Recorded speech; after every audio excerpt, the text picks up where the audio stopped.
When I was 11, I picked stocks. I had the whole wrong idea. I was interested in watching stocks, and I thought stocks were things that went up and down, and I charted them. I read books on technical analysis. I read Edwards and McGee. I think that was the classic then. Hundreds and hundreds of pages. And I read that whole thing over and over again. I read everything. And I thought the first 8 years, I thought the important thing was to predict what a stock would do and predict the stock market. And then I read Ben Graham, when I was 19 or 20. And I realized that I was doing it exactly the wrong way, but it didn't hurt that I had that background and everything. And I rejiggered my mind, and when I read the book, The Intelligent Investor, and from that point, I never bought another stock. I bought businesses that happened to be publicly traded, but I became an owner of a business, and I did not care whether a stock went up or down the next day or the next week or the next month or the next year, and I didn't have any idea what it would do. I didn't know what the stock market would do, but I knew businesses. I'm a bright guy who's terribly interested in what he does. I've spent a lifetime doing it, and I've surrounded myself with people that bring out the best in me, and you don't need to be a genius in what I do. That's the good thing about it. If I went into physics, a whole lot of other subjects, I'd be an also-ran. But I am in a game that you probably need 120 points of IQ, But 170 doesn't do any better than 120. It may do worse, probably do worse, but you don't really need brains. What do you need? You need the right orientation. 90% of the people, I'm pulling a figure out of the air, but 90% of the people that buy stocks don't think of them the right way. They think about something that they hope goes up next week. And they think about the market as something they hope goes up. And if it's down, they feel worse. I feel better. And you think about? I think about what the company's going to be worth 10 or 20 years from now. And I hope it goes down when I buy it because I'll buy more. I try to keep my competitive spirit in a game where I can win. I do know this. When I want to do something, I always want to do it big. I put my whole net worth in City Service Preferred, $114.75. And I've never, since that day, and March 11th, 1942, I have never had less than 80% of my money in American business. You can call them stocks. Or equities. But I see them as American business. I've owned a piece of American business, at least 80% at all times. I don't want to own anything else. I want to own a home and, things my family wants and all that.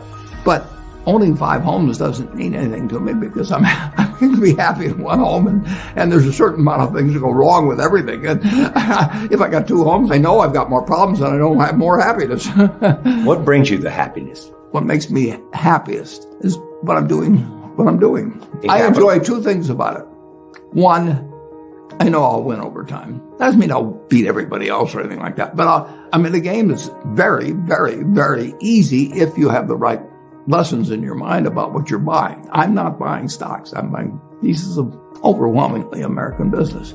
And I'm happy when I'm doing it. I'm happier when stocks are going down because I can buy more of them with the same amount of money. I'd be happy if I was a farmer. I'd want farmland to go down so I could buy more acreage. It just makes sense. I'll tell you the second thing I really like. I like being trusted by people.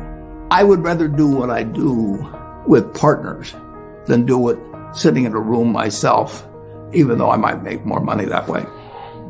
Let's pretend there is no stock market. Let's say I had to buy these privately, like you buy a farm privately, like you buy an apartment house privately. They're investments. So you're looking to say, what can I do with money I've saved to put it away so I feel good about getting it back later under any circumstances, but not necessarily on a given moment. But if I have a farm, it's going to take me a while. But people would be so much better if they actually didn't have a stock market in terms of buying businesses. United States economy, and it's very easy to look at the statistics on it. I mean, more people, a greater percentage of the American population is wealthy now or having more income now than they've ever had. And if you look at whether Bank of America will give you their average deposit, I mean, you just look at the wealth that's out there. That doesn't mean everybody's wealthy, but it does mean relative to any other period of time. I mean, people have more money now. They get mortgages at lower rates than they've ever gotten. So if they want to buy a house or something, right today, you live in an environment where the bottom 2% in terms of income in the United States, the bottom 5%, and for sure the top 1%, all live better than John D. Rockefeller was living when I was 6 years old. John D. Rockefeller was the richest man in the world. And today, you can get better medicine, better education, better entertainment, better transportation. You can do everything better than he could. It's astounding. That's in my lifetime.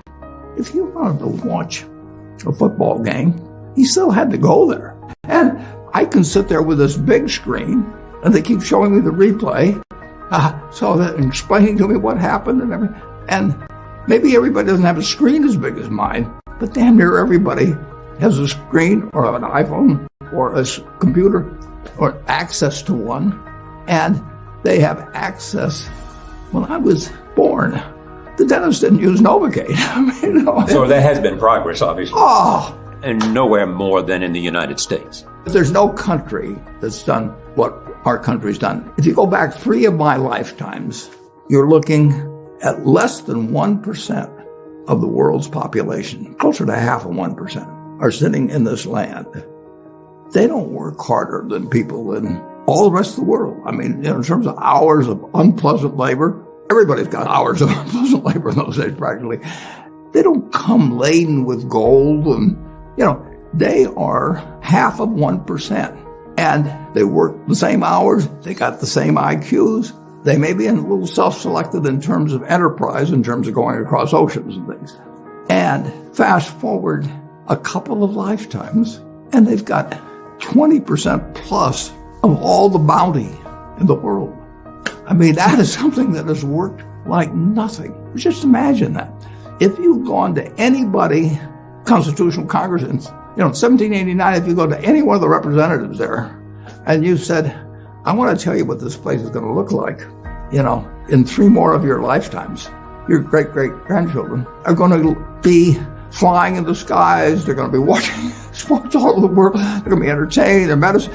They'd have held you off to a lunatic society of what he's doing. He's getting 50 cars, and he's getting a whole bunch of little claim checks. Just think of it. Everything. When Thomas Edison did all the things he did, he made some money, but we're using it. It belongs to us. If you take what an hour of labor delivered to you 100 years ago and what an hour of labor delivers to you now for you and your family, it's unbelievable. Capitalism doesn't say get rid of a referee and a government. We've got a government that can tell capitalism what to do. And they do. And that's just what they should do. And they do it in different ways at different times and all kinds of things. But it's claim checks on future output. That was, and the claim checks belong to me, so if I want to buy 50 super yachts, I can do it. But what does it mean to me? It can buy more things for other people that are useful to them. It's not evil. The federal government is the boss in the end. And they shouldn't screw up capitalism, and capitalism shouldn't screw up the federal government. It's very simple.